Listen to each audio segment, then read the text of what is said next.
There are many people who believe that this present conflict is really about oil. And I wonder if you could say something about how you see the enormous oil reserves of Iraq being developed first for the benefit of the people of Iraq, and secondly to meet the needs of mankind. من المؤكد عندما نتحدث عن النفط في هذه المنطقة. When we speak about oil in this part of the world, we are an integral part of the world. We have to deal with others in all aspects of life, economic, as well as social, technical, scientific, and other areas.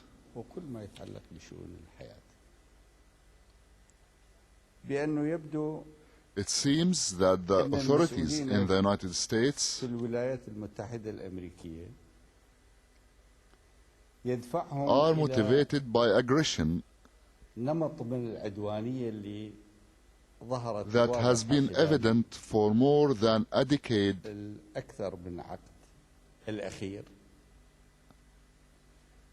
against the region. The first factor is the role of those influential people in the decision taken by the President of the United States of America based on sympathy with the Zionist entity that was created at the expense of Palestine and its people and their humanity.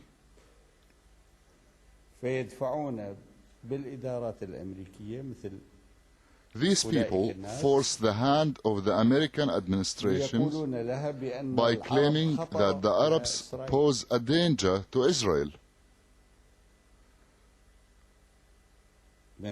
without remembering their obligation to God and how the Palestinian people were driven out of their homeland. The consecutive American administrations were led down a path of hostility against the people of this region, including our own nation, and we are part of the Arab nation. Those people and others have been telling the various United States administrations, especially the current one, that if you want to control the world, you need to control the oil. بأنكم إذا أردتم أن تسيطروا على العالم ككل فعليكم أن تسيطروا على النفط.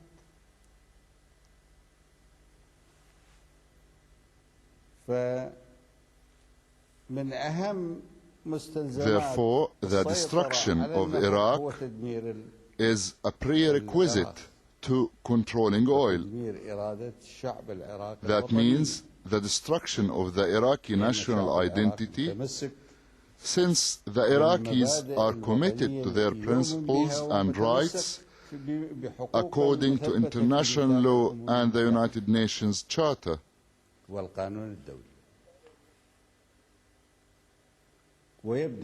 It seems that this argument has appealed to some United States administrations, especially the current one, that if they control the oil in the Middle East, they would be able to control the world.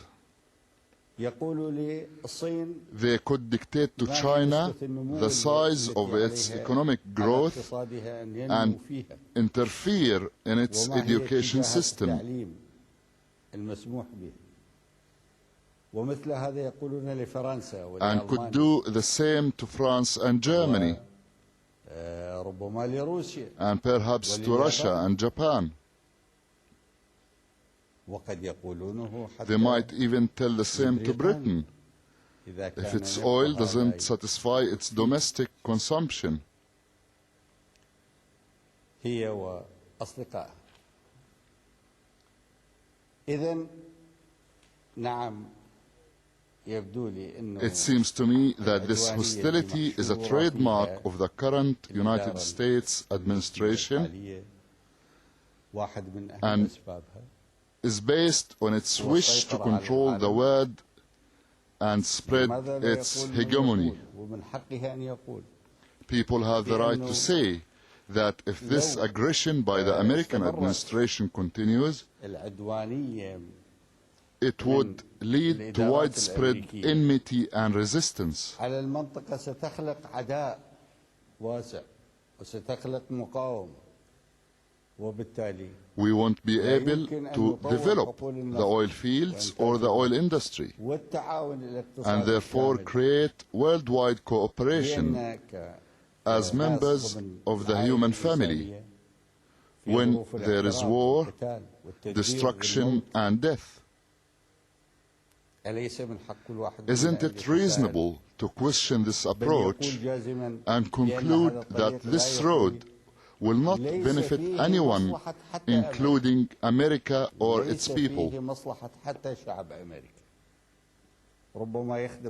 It may serve some short-term interests or the interests of some influential powers in the United States, but we can't claim that it serves the interests of the American people in the long run or the interests of other nations.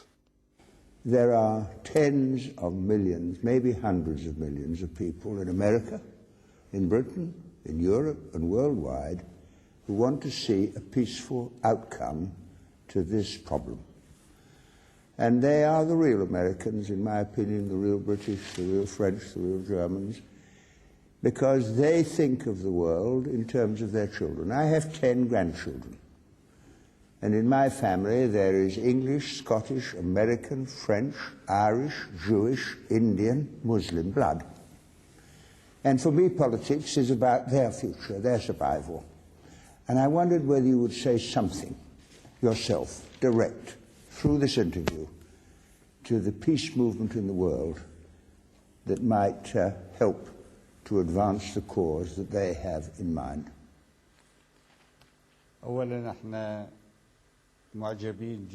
First of all, we admire the development of the peace movement around the world in the last few years. We pray to God to empower all those working against war and for the cause of peace and security, based on just peace for all.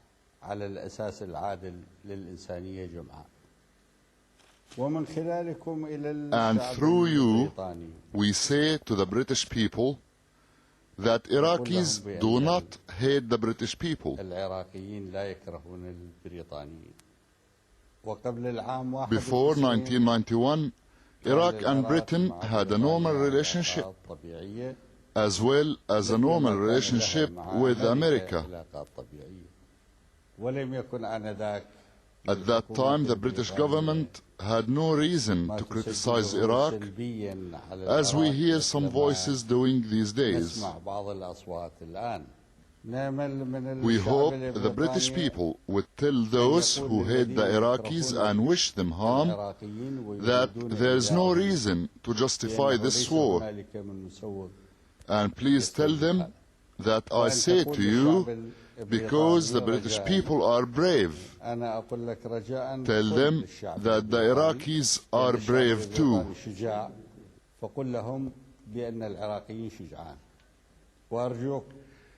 Tell the British people if the Iraqis are subjected to aggression or humiliation, they would fight bravely, just as the British people did in the Second World War. مثلما قاتل الشعب البريطاني بعد في الحرب العالمية الثانية ودافع عن بلده بشجاعة وثبات. We will defend our country as they defended their country, each in their own way. The Iraqis don't wish war, But if war is imposed upon them, if they are attacked and insulted, they will defend themselves. They will defend their country, their sovereignty, and their security.